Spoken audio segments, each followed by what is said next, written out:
Good evening. I'm Dagan McDowell. And I'm Sean Duffy. Welcome to The Bottom Line. Joe Biden and his little elves, so tough on Iran with that one-word warning. I have one word. Don't. Don't. Don't. Our advice is don't. Well, Iran and its proxies did, and they're going to keep doing it if Biden refuses to get his head out of his figgy pudding. Our forces have come under attack 75 times since October 17th. So here's the latest. Yesterday, a U.S. destroyer, the USS Carney, along with 3 commercial ships in the Red Sea, came under fire, both from drones and ballistic missiles launched by, you guessed it. We are talking about the Houthis here. They're the ones with their finger on the trigger. But that gun, the weapons here are being supplied by Iran. And Iran, we believe, is the ultimate party responsible for this. Oh, but don't call the Houthis terrorists. Biden removed that designation a few weeks into his tenure. Makes you wonder, how long is it going to take for the administration to admit that it screwed up royally when it removed that Houthi designation from the list of foreign terrorist organizations? Our next guest has been vocal in her support for the No Funds for Iran Terrorism Act to make sure taxpayer dollars never go towards the funding of global terrorism. Our Congresswoman Ashley Hinson joins us now. Ashley, Congresswoman, good to see you, and thanks for joining us on The Bottom Line. Listen, where are we with dollars, U.S. dollars going to Iran, number one, and number two, this administration enforcing the sanctions we currently have on Iran? Right. Well, Sean and Dagan, thanks for having me on tonight. This is really about a policy of deterrence, and the Biden administration clearly has gone away from deterrence and more toward appeasement around the world. We've continued to project weakness on the global stage, and I agree with you. When are we going to say enough is enough here? We've green-lighted, in essence, by being soft on this policy on Iran with words like don't. Give me a break. We should be saying, hey, these are a terrorist organization. The Houthis are a terrorist organization. I'd like to applaud our Senator Joni Ernst for working to try to redesignate the Houthis as the terrorist organization that they are. But until we are firm in our policy that no American dollar should be going to aid a country that is then turning those dollars around and attacking Americans. They got the green light from Iran to attack American commercial ships in the Red Sea. It is high time that we stop with the rhetoric and start with the policy of actual deterrence. But that will not happen under President Biden, will it? I will note that Amos Hochstein, who works in the Biden administration as the energy security advisor, gave an interview to Bloomberg a few weeks ago, kind of in mid-November, and said, we're going to enforce those sanctions, those numbers referring to exports of oil by Iran. Those numbers will come down. They haven't enforced those sanctions, which have been in place since at least 2018. That was why Iran was enriched in the first place, because exports alone were at 2 million barrels a day and rising. And the oil minister just recently came out and said that they expect oil production to grow potentially to 4 million barrels a day next year.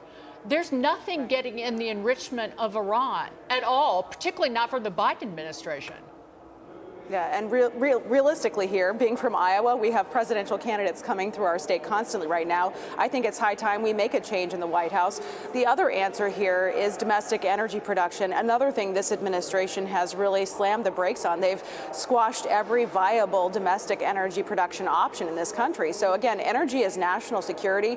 It is also the way where these terrorist organizations are able to enrich themselves. And we know that money is being funneled directly to organizations like the Houthis, directly to organizations like Hamas and what they're perpetrating right now in Israel. So we need to absolutely stand firm here. Rhetoric isn't enough. We need to stand up to our adversaries, stop appeasing them, and actually start deterring these conflicts from happening. It goes not only with what's happening in Iran, but what's happening with China as well. We're watching a continually emboldened China and President Xi. We need to deter conflict there as well. No doubt. Well, let's switch gears and talk about the Ukraine war. Today, the White House sent an urgent warning to Congress to rapidly approve billions of dollars in more aid for Ukraine, saying in part, quote, without congressional action by the end of the year, we will run out of resources to procure more weapons and equipment for Ukraine. We're out of money and we're nearly out of time. So, Ashley, where are you with sending more money to Ukraine, number one? And number two, I know you're negotiating with Biden. You want to have a change in border policy. Is Joe Biden negotiating with the Congress money to Ukraine for changes in border policy? Well, so far, President Biden has not done what he needs to do to ease Iowans' concerns about the billions of dollars that we've been sending to Ukraine. And I think that that is really at the heart of the matter here. We need more oversight and a clear plan from the Biden administration about the long-term goals here with this war before there's huge amounts of investment made. I think Iowans would be 100% in support of the Ukrainian people. We just need to know that taxpayer dollars are being used wisely across the board. That's for any international investment. As far as the border goes, the Biden administration has created these challenges at our southern border. I certainly hope the Democrats come to the table. I hope we can enact some meaningful border changes, but it's going to have to be policy changes. Throwing money at the problem is not the only answer here. We have kids who are being trafficked, right? I've introduced a bill to make sure that kids under the age of 14 can actually be fingerprinted so they're not being recycled over and over again by these cartels. I just met with our Iowa Attorney General today. She was talking about the methamphetamine that's coming into our state as a result of these open borders that we have. So we are focused on solving these problems, and I certainly hope the Biden administration and the Democrats in Congress come to the table to enact some meaningful changes. Your idea of fingerprinting children under the age of 14 to try and stop the human trafficking, again, this administration has laid the foundation for cartels to profit from human suffering and misery. Does it have broad support among Republicans?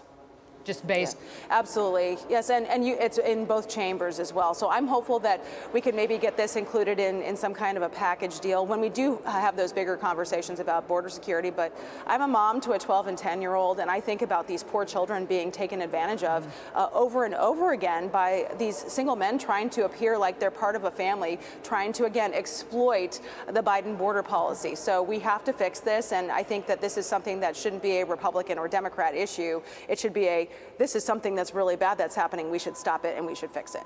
You know, Congresswoman, it's a noble step to fingerprint, and you can then track if kids are going back and forth over the border. That makes sense. But I think you really need DNA testing here, so you can verify whether a child is actually of kin or lineage of the person that says they're a relative. And you can't actually do that right now.